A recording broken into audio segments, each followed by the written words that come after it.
Hello, this is Kim Jong-gil. Today's topic is diagnostic thinking process for non-extraction treatment. Premolar extraction is frequently considered when there is severe crowding and labioversion of incisors. However, it is necessary to systematically organize these criteria. Whether to extract or not is an important subject in orthodontic diagnosis. Extraction treatment should be considered only if non-extraction treatment is not possible. So every knowledge must be used for non-extraction treatment.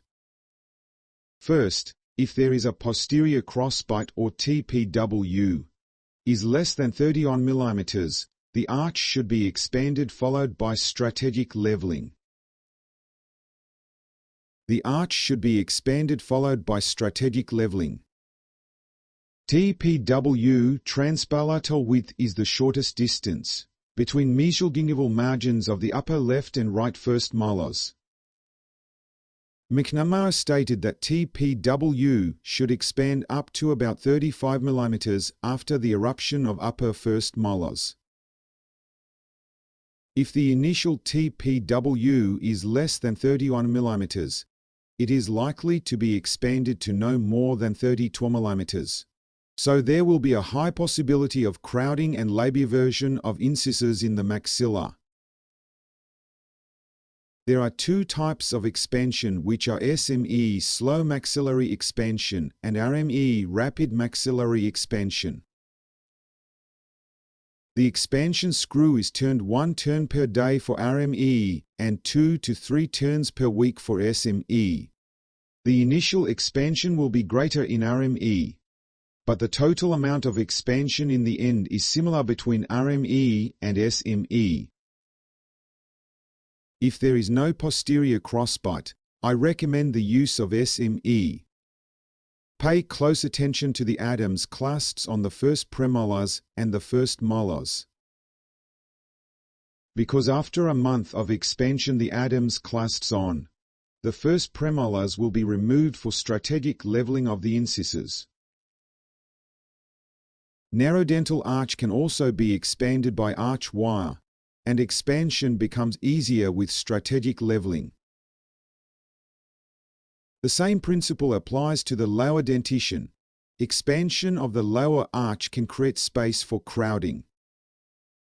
When expansion appliance is used, the arch is expanded laterally and the mesially rotated molars are derotated.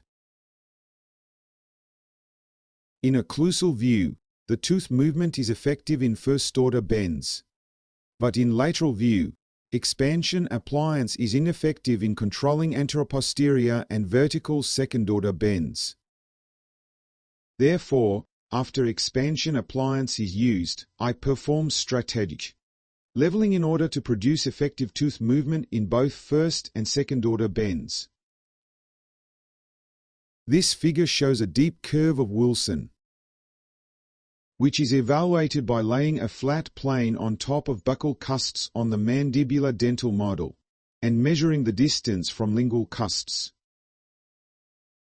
The measurement of more than 12 mm means that the lower molars are lingually inclined, and an expansion appliance for the lower dentition such as Schwartz appliance can be used to upright them.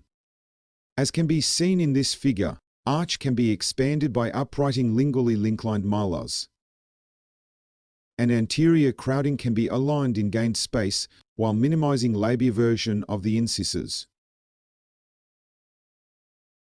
Schwartz appliance includes an expansion screws in the middle of the mandible. What is the difference between these two appliances? The left one is an ordinary Schwartz appliance, and the right one is a Schwartz appliance with posterior bite block that covers posterior teeth. What kind of tooth movement occurs when the arch is expanded? There is a high possibility of extrusion of the palatal cusps of upper molars, which in high-angle cases can rotate the mandible posterior inferiorly, thus exacerbating anteroposterior relationship. Therefore, when expansion is needed in high-angle cases, The extrusion of palatal cusps of upper molars should be prevented. This can be done by including PBB, posterior bite block, in upper SME appliance or in lower Schwartz appliance, so that palatal cusps of the upper molars occlude with the lower bite block. The types of expansion appliance can vary according to age. 1. Deciduous dentition. 2. Mixed dentition period. 3. Adolescent period. 4. Non-growing period. And the presence of posterior crossbite. 1. Normal. 2. Unilateral. 3. Bilateral. In a normal relationship, there is a positive buccal overjet, which means that the upper molars should be more buccal than the lower molars. In a full crossbite, the buccal cusp of the upper molar occludes with the fossa of the lower molar, and the amount of negative overjet is 6 mm on each side. In a half crossbite, the amount of negative overjet is 3 mm, and in an unilateral crossbite, the buccal overjet is normal on one side and crossbite on the other. In a unilateral crossbite or a half crossbite, 6 mm of expansion is required, and this results in 4.2 mm of gained space. On the other hand, both sides are crossbite in a bilateral full crossbite, so 12 mm of expansion is required, and this results in 8.4 mm of space gained. When there is a large incisor overjet and an acceptable profile at edge-to-edge bite, I initially use twin block appliance for strategic leveling. This patient has a large overjet and retruded mandible in CO bite profile. If profile in edge-to-edge bite with advanced mandible is acceptable, non-extraction treatment can be considered as a primary option.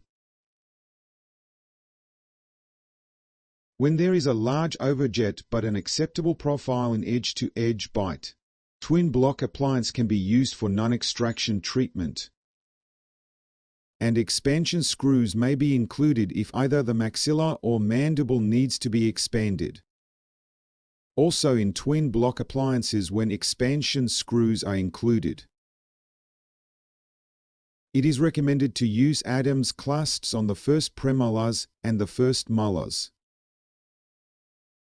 Fixed appliances are going to be bonded after the use of expansion appliance and/or twin block appliance.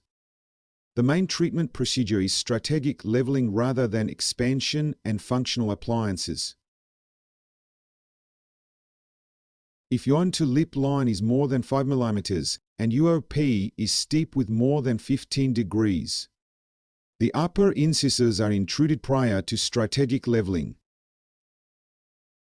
In case of steep POP, the occlusal plane needs to be rotated counterclockwise, which corresponds to normal growth direction. A change of 6 degrees in occlusal plane results in an improvement of 3 mm in occlusal relationship. Double arch wire is used in these cases. There is a main arch wire that is engaged in the upper molars and a sectional arch wire for the upper 4 incisors. The upper incisors are intruded and the upper molars are extruded, thereby rotating the occlusal plane counterclockwise. When there is a full class 2 molar relationship, molar distalization should precede strategic leveling. By moving the mesally positioned upper first molar distally, 6 mm of space can be gained in the upper arch. The appliances can be used for molar distalization in a full class 2 molar relationship. 1. Pendulum. 2. Mini implant. And 3. MOAW. Before the eruption of upper second molar, I recommend the use of pendulum appliance. After the eruption of upper second molar, miniscrew can be used to move the upper premolars, or the first molars distally and gain space. Even if pendulum appliance is used, the fundamental treatment method is strategic leveling and alignment. This patient has a slightly crooked upper right lateral incisor, but a severe crowding on the left side, especially with mesially positioned upper left first molar. Pendulum appliance can be used for distal movement of the mesially positioned teeth. And one of the side effects of pendulum appliance is the mesial movement of the premolars. After the upper first molars are moved distally, strategic leveling can be performed with bonding of the central incisors, first premolars, and first molars, and using open coil springs in the lateral incisor and canine areas with tight cinch back. As a result, the central incisors can retain their positions while the first premolars are distalized. On the right side, the lack of space for eruption of the second premolar can displace it palatally, as opposed to the left side where there is enough space for eruption. However, space can be gained for the alignment of palatally erupted upper right second premolar by derotating the upper right first molar after the removal of TPA. In this way, space can be gained with minimum labioversion of the upper incisors. This is an adult patient with periodontal problems, multiple black triangles, and composite resin restorations to close interproximal space. If the patient's chief complaint is protrusion, the extraction of first molar probably comes to mind initially. But much care is necessary because the periodontal problems and the tooth shape can lead to worsening of black triangles. In this case, reproximation can be used to gain space and at the same time reduce black triangles. 2.5 mm of space can be gained by 0.5 mm of reproximation in each interproximal contact of anterior teeth. Pay close attention to the shape of the central incisors, especially in adult patients. In this patient, reproximation was performed twice and interproximal spaces were closed. Of course, the amount of anterior retraction is less than that of extraction treatment, but the patient looks much more aesthetic in the front.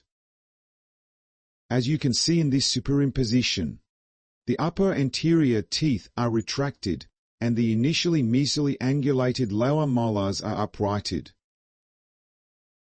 Here are the pretreatment, post-treatment, and post-retention photos, and as you can see the teeth are well maintained.